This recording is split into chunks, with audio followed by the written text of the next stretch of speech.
मेरा ईश्वर तो मुझ में है, बाह वस्तु में व्यर्थ प्रयास। जग का सुख तो मृग तृष्णा है, झूठे हैं उसके पुरुषार्थ। नमस्कार दोस्तों, जय जिनेंद्र, जय हिंद, जय भारत। मन की बात कहानी के साथ पुनः आपके बीच में एक प्रसंग लेकर के उपस्थित हुआ हूँ। एक बार की बात है, एक बार दर्शन शास्त्र के प्रोफेसर मुझे मिले और उन्होंने मुझसे कहा कि शास्त्री जी, आपका जैन दर्शन मुझे बहुत अच्छा लगता है, लेकिन जैन दर्शन की एक बात मुझे समझ में नहीं आती कि आप ईश्वर को कर्तावादी क्यों नहीं मानते। हम तो ईश्वर को कर्तावादी मानते हैं और ईश्वर बहुत कुछ करता है।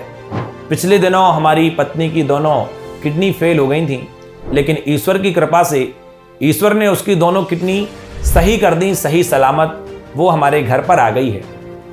तभी मैंने उनसे कहा कि यदि ईश्वर ने किडनी ठीक कर दी है तो मैं आपसे पूछना चाहता हूं कि जब ईश्वर ने किडनी ठीक की है तो फिर खराब क्यों की थी।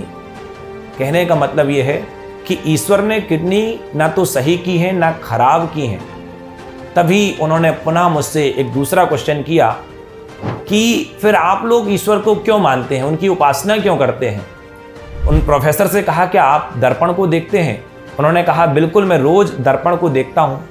मैंने पूछा क्यों देखते हैं। उन्होंने कहा इसलिए ताकि दाग धब्बा कोई चेहरे पर ना रहे। तो मैंने उनसे बोला क्या दर्पण आपके दाग धब्बों को ठीक कर देता है, साफ कर देता है। उन्होंने कहा नहीं, अरे दर्पण तो दाग धब्बे दिखाता है, साफ तो हम स्वयं करते हैं। मैंने कहा बस यही ईश्वर का काम है। ईश्वर कुछ करता नहीं है।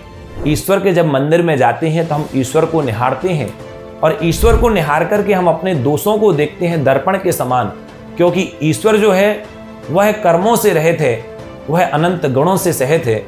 और जब हम उनको देखते हैं, ईश्वर को देखते हैं, तो अपने दोषों का भान हो जाता है और हम उन दोषों को दूर करने का प्रयास करते हैं। कहने का मतलब यह है कि कर्म जो है वही आपको सब कुछ देता है, कर्म के अनुसार ही आपको फल प्राप्त होता है। ईश्वर ना कुछ देता है ना लेता है। जैसा आप कर्म करेंगे आपको वैसा ही फल प्राप्त होगा। इसलिए इस प्रसंग से यही शिक्षा मिलती है कि हम ईश्वर के पास जब भी जाएं तब उनको हम कर्ता ना माने, हम ईश्वर को अपना आराध्य माने और ईश्वर के संग निकट जाकर के हम अपने दोषों को देख करके उन दोषों को दूर करने का प्रयास करें। नमस्कार।